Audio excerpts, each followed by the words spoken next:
So we're looking back on 50 years of Saturday Night Live. 50! Yeah, I can't believe it. It's standard. I'm the devil.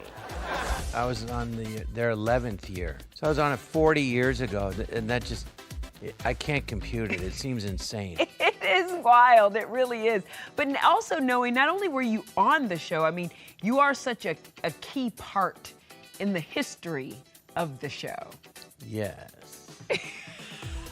See, it's that look, it's that voice, it just takes me right there. Yeah, that's the ticket. You were cast during, what, the 1985 season when Right. Lorne Michaels came back after being gone for about 5 years, right? Yeah, and it was all over the country. He's coming back, and I was in the Groundlings Theater. I was in there. I was hoping to get, in the company and get on stage and get work. But I never imagined I'd be on that. And I had an agent. He goes, "I'm going to submit your tape for Saturday Night Live." I go, "Yeah, right." He goes, "No, I'm serious." And I literally said, I go, "Mike, I have a better idea. Why don't I land on Pluto?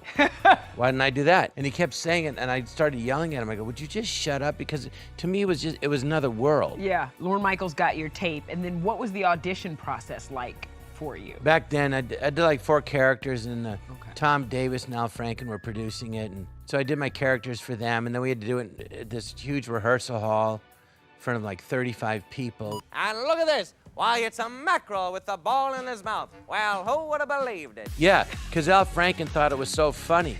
And I go, "I wasn't trying to be funny, I was just like this." And Al said, "Yeah, you were everything we weren't looking for in one person."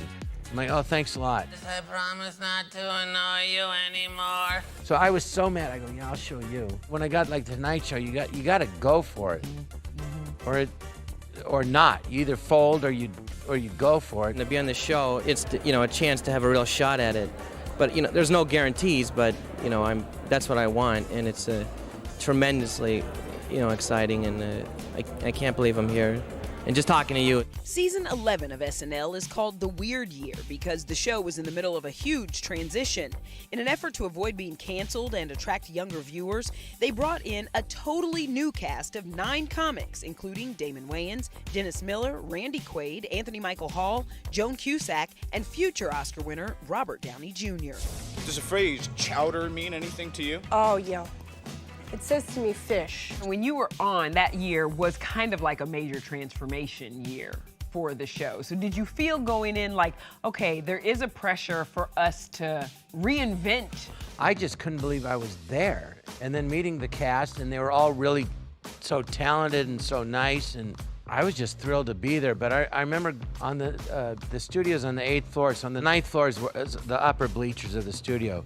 So they had this glass case, and in it was on a mannequin, John Belushi's bee costume. There was a session you white guy. And next to that was Eddie Murphy's Gumby costume with a life mask of Eddie Murphy. Why am I here?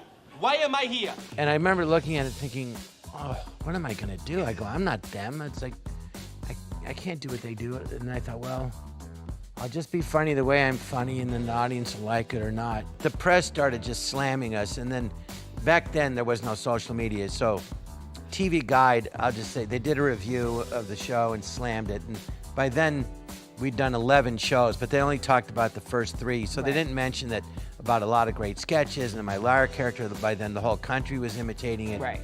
He's a liar.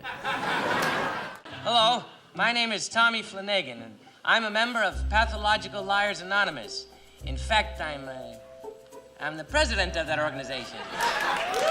You'd be surprised how many famous people belong. Why, in fact, at one of the meetings I met my wife, Morgan Fairchild. People were starting to come up on me on the street and say, "My wife, Morgan Fairchild." How do you like that? My wife paid my bill. Yeah, my wife, Morgan Fairchild. It started off as an inside joke between a friend of mine and I, and now to hear everyone doing this inside joke, I mean, it was crazy. And then that summer, my dad called me and goes, "Look at Doonesbury," and he did a whole cartoon on it. Awesome. I mean, it was huge. John was one of the few cast members asked to return for season 12, which introduced newcomers Kevin Nealon, Phil Hartman, and Dana Carvey. Oh, yes, sir. Oh, it doesn't get any better than this. When Dana came on, I'd already been on a year, and I think he was quite intimidated to meet me, wouldn't you say? I was terrified to meet this man, shaking in my boots. And And I walked up to him, I was kind of nervous, said, Mr. Lovitz, I really think the liar character is great, and I'm very happy to meet you. And Jon looked at me and said, who are you? I said, yeah, you know, tell me something I don't know. And he said, I was nervous. He said, I'm gonna hitch my wagon to a winner. And I just looked at him like he was a freak. Giddy up. Yeah, that's right. He's my wagon to a winner. You know, it was Dana Carvey and Dennis Miller and Kevin Nealon. And we all became very close friends when they got Phil Hartman on. Yes. And Phil was like my big brother. I idolized him. Well, are we ready, Mr. Thespian? Please call me master. I said, Lauren, if you think I'm good, you'll love Phil. He's a genius. He can do anything. And he was like, well, he goes, how long has he been in the Groundlings? I said, 10 years.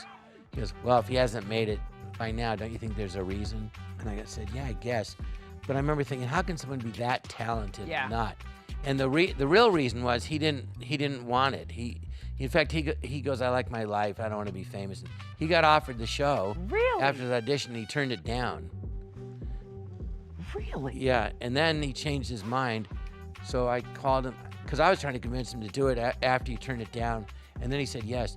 So I wanted the credit, of course. Because so Phil, is it because of me? I made you believe in yourself, and that's why you said yes and changed your mind? He goes, no. And so thankfully, Yeah, thank God he did did it. Yeah, Yes, and of thank course God he he was, you did. know, amazing. Was there a sketch or that you loved that you weren't in? Like something that you saw that you said, damn it, they just nailed There was that. one, but it wasn't mine. It was Adam Sandler. Oh, my Lord, mucho dinero, little bambino, e millionaire. So he's doing Opera Man. And I said to him, you know, Adam, all your characters are great. I go, I would never think of any of them. I go, but I wish, I go, and I couldn't do them. But Opera Man, I go, because I like to sing fake opera, and I go, oh, I wished I would have thought of that. That was like, I go, I wished I could do that. And he goes, you want to do it with me? And I'm like, what? Because you do it with me on the show. I go, are you kidding? He goes, no. I go, oh, yeah, I'd love to. He's always like that. So I ended up getting to do it.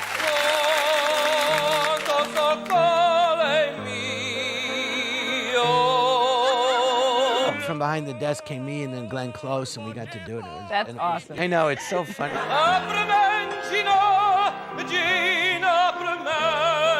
How do you think, though, that the show has been able to stay relevant for 50 years? It satirizes what's going on that week, you know, a lot of it. So that's why, you know. And it's great. I mean, you know, and the amazing thing to me is how Lauren and everybody, they keep finding people that are completely unknown, and then they go on the show, and then you go, oh my God, they're so great. How much longer do you think the show can go? I mean, we're 50 years down. I think it could go forever. I Yeah. don't know why would you stop? It makes no sense. I think it could just go on forever.